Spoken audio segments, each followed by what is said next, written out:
Finally, I can't even wait to go home. If you say tax, I will move to Niger Republic.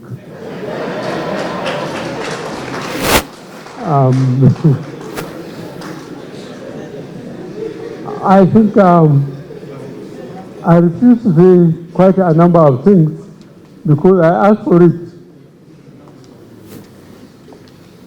If I can insist, there is no local government I hadn't been from 2003 and 11. There is no local government I haven't been in this country. And in 2019, when I wanted to go for the second time as president, I visited all the states. And the people that turned out across the country to see me, even if they hadn't voted for me, were more than what anybody can buy or force. So I believe a lot of Nigerians were saying, who is this Buhari who insisted on being voted? I think most of the people turned because of security,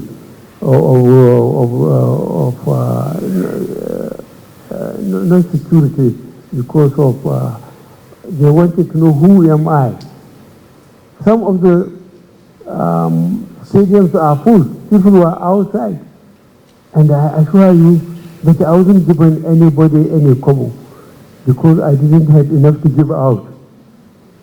But I think people developed curiosity to see who I was and why I kept on trying in spite of the setbacks.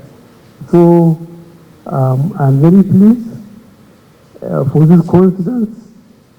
I'm happy for this meeting that the constituency were tolerated me most, the federal chapter. You are the people here. For me to say goodbye to you, and I assure you, I deliberately arranged to be as far away from you as possible, not because I don't appreciate the love you have shown for me, but because I think I got what I have asked, and I would rather quietly retire to my hometown. Taking into account that by the grace of God Almighty, within the next 6 weeks, we are going to conclude a very successful and highly productive tenure, 2 tenures as President of the country. In the audience today, Your Excellency, we have members of the FCT Traditional Council of Chiefs, members of the FCT Judiciary, members of the FCT Business Community, members of the FCT Administration, including members of the FCT Women and Youth Community. We are all here today to pay you Salah homage and to use the opportunity to thank you most sincerely for the stewardship of the country and the tremendous amount of support you have given the Federal Capital Territory. This is not surprising because you are among the founding fathers of the Federal Capital City, and I recall you once mentioning to us the time when in Lagos, when the decision was being mooted to create a new federal capital, you were among those that used to come in helicopters to do a recce, if I can use the military word, to be able to see the position. This is by the grace of God in your lifetime. You have seen the tremendous amount of transformation that has taken place here. And that is why all Nigerians, and even those yet unborn, will continue to thank the military administrations of your time for deciding to create the Federal Capital Territory and by extension also the Federal Capital City. Yeah, it was a very historic and memorable EID-EL-FITRI celebration visit to our outgoing president. And the takeaway is this president had served Nigeria so far for over 7.5 years, and he did tremendously well. The Buhari administration is closing on a very strong note. We have succeeded in minimizing the insecurity that we met in 2015. This administration has provided so much infrastructure across the country like no other administration did before.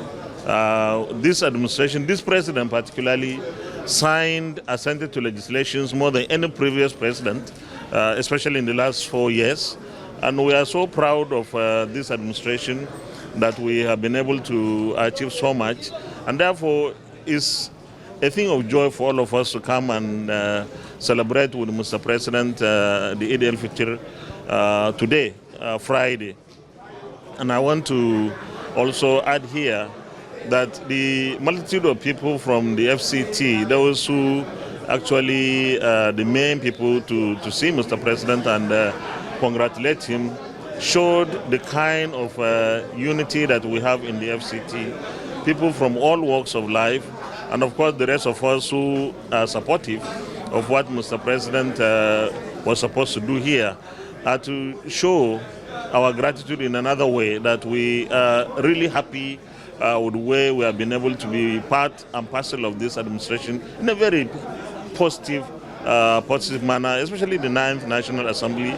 We have done so much to support the administration, the executive arm of government, and we are so proud of our achievement as an administration, that is both the legislature and the executive arm of government. And this president will go home, by the grace of God, after the 29th, or on the 29th of May 2023, a very satisfied person. But of course, there are things that we have not been able to do well. The new administration of Aswaju, Ahmed Bola, Tinubu will come in, and it's going to be a continuity with those areas that were gotten well. And those areas that we have not been able to get well, we rework them, we retool them, we rekit them, and ensure that we continue with the progressive APC administration. It's one administration, so to speak. It's one government, so to speak, and we are proud to be part of everything that has happened in the last 7.5 years. This is the ninth Salah that Mr. President has observed in the State House. Not very many people have the benefit and the God-given opportunity to observe 9 Salahs within a period of 8 years. But graciously, God has allowed Mr. President. I think it's for a purpose because of what he has done for the country, and because of the peaceful nature in which he desires to exit. The Presidential Transition Council is in place. We've been working assiduously in the last 2 months to ensure that every process is put in place to ensure a smooth and a seamless transition, a peaceful one, to the incoming government. And I can assure you that we are on course. Everything that needs to be put in place in terms of representation of the President's-elect team into the Transition Council. 2 members have been nominated. Governor Bagudu of Kebbi State and Chief Olawale Edu, who had served him as Commissioner for Finance in Lagos State when he was governor. We've also graduated to forming 3 committees. The Inauguration Committee, which I chair, the Transition Documents Committee, which the head of the Civil Service chairs, and also the Facilities, Security and Intelligence Committee, which the National Security Advisor chairs. And we are working assiduously. Under the Inauguration Committee, there are 13 subcommittees, one for venue, medical, inauguration lecture, and all have representations of the President-elect's team. And we are working hard. We meet virtually every Tuesday for the Transition Council and every Thursday for the Inauguration Committee. And I can assure you that we are going to have a spectacular transition ceremony, jam-packed with a lot of activities. The last 1 week of the month of May would see a lot of activities that will bring in the new government and prepare them to start work the first day in office. So we are